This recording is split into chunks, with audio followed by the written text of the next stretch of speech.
Hi friends, ഇന്ന് നമുക്ക് ഒരു സദ്യ സ്റ്റൈലിലുള്ള അവിൽക്കറി ട്രൈ ചെയ്യാം കേട്ടോ. ഇന്ന് എൻ്റെ മോളുടെ പിറന്നാളാണ്. അതിനെ ബേസ് ചെയ്തിട്ടാണ് ഈ അവിൽക്കറിയൊക്കെ വെച്ചിട്ടുള്ളത്. ഫസ്റ്റ് തന്നെ എല്ലാ പച്ചക്കറികളും നീളനെ അരിഞ്ഞിട്ട് ഒരു മഞ്ഞൾപ്പൊടി വെള്ളത്തിൽ ഇട്ട് വയ്ക്കുക കുറച്ചധികം നേരം. ഇനി എല്ലാം കഴുകിയെടുത്തിട്ട് ഏത് പാത്രത്തിലാണോ നമ്മൾ കറി വയ്ക്കാൻ ഉദ്ദേശിക്കുന്നത് അതിലേക്ക് എല്ലാം ഇട്ടതിൻ്റെ ശേഷം അതിലേക്ക് കുറച്ച് മുളകും പൊടി, അത് കളറിന് മാത്രം ആഡ് ചെയ്യാവോ, അല്ലെങ്കിൽ അതിൻ്റെ ഒരു കുത്തുണ്ടാവും. പിന്നെ മഞ്ഞൾപ്പൊടി കറിക്ക് ആവശ്യമായിട്ട് പച്ചവെളിച്ചെണ്ണ ഒഴിക്കുക, കറിവേപ്പിലും ആഡ് ചെയ്തിട്ട് കൈ വെച്ച് തിരുമ്പി കൊടുക്കുക. അത് പതുക്കനെ തിരുമ്പാവോ, പച്ചക്കറികൾ ഒടിഞ്ഞു പോകരുത്. ഇനി ആവിയിൽ വേവിക്കാനായിട്ട് നമുക്ക് വെക്കാം. വെള്ളം ആഡ് ചെയ്യാൻ പാടില്ല. വേവിക്കുമ്പോൾ അടച്ചു വെച്ച് കഴിഞ്ഞാൽ ഉടഞ്ഞു പോകാനും ചാൻസസ് ഉള്ളൂ.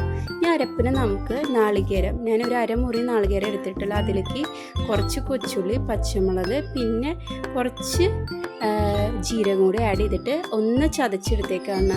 നമ്മൾ ഒരു അടിയിൽ എടുക്കാവോ, അരഞ്ഞു പോകരുത്.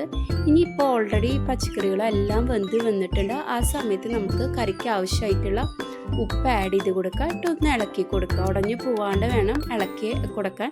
ഇനി നമ്മൾ ഓൾറെഡി ശരിയാക്കി വെച്ചിട്ടുള്ള അരപ്പ് ഈ സമയത്ത് ആഡ് ചെയ്ത് കൊടുക്കുക. ആഡ് ചെയ്ത് കൊടുത്തതിൻ്റെ ശേഷം നമ്മൾ ഒന്ന് അതേപോലെ ഇളക്കി കൊടുക്കുക. അതൊന്ന് ഇളക്കി കൊടുത്തതിന് ശേഷം കുറച്ച് നേരം ഇതേപോലെ ആവി കയറ്റുക. ആ നാളികേരത്തിൻ്റെ പച്ചമുളകൊക്കെ ആഡ് ചെയ്തിട്ടുണ്ടല്ലോ, കൊച്ചുള്ളിയൊക്കെ, അതിൻ്റെയൊക്കെ ഒരു പച്ചമണം പോകാനായിട്ട് നമുക്ക് കുറച്ച് നേരം ആവി കയറ്റിയെടുക്കുക. ഓൾറെഡി പച്ചക്കറികൾ വെന്തിട്ടുള്ളതാണ്. അപ്പോൾ അധികം നേരം ആവി കയറ്റേണ്ട ആവശ്യമില്ല.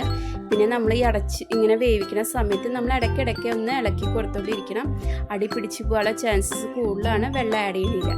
ഇനി അതിൻ്റെ പച്ചമണം എല്ലാം മാറി വരുന്ന സമയത്ത് നമുക്ക് പുളിക്ക് ആവശ്യമായിട്ടുള്ള തൈര് ഒന്ന് അടിച്ചെടുക്കുക. മിക്സിയിൽ ഒരു അടി നേരത്തെ നാളികേരം അടിച്ച മരിയാൻ ഒറ്റ ഒരു കറക്കൽ എടുത്തിട്ട് അതിലേക്ക് ഒഴിച്ചു കൊടുത്തിട്ട് ഒന്ന് ഇളക്കി കൊടുക്കുക. ഇതേപോലെ വീണ്ടും കുറച്ച് നേരം ആവി കയറ്റാനായിട്ട് വയ്ക്കുക.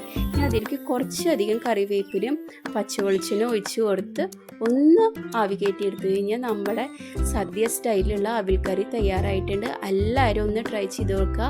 പിന്നെ എല്ലാവരും എൻ്റെ മുൾക്കോട്ട് നന്നായി പ്രാർത്ഥിക്കുക.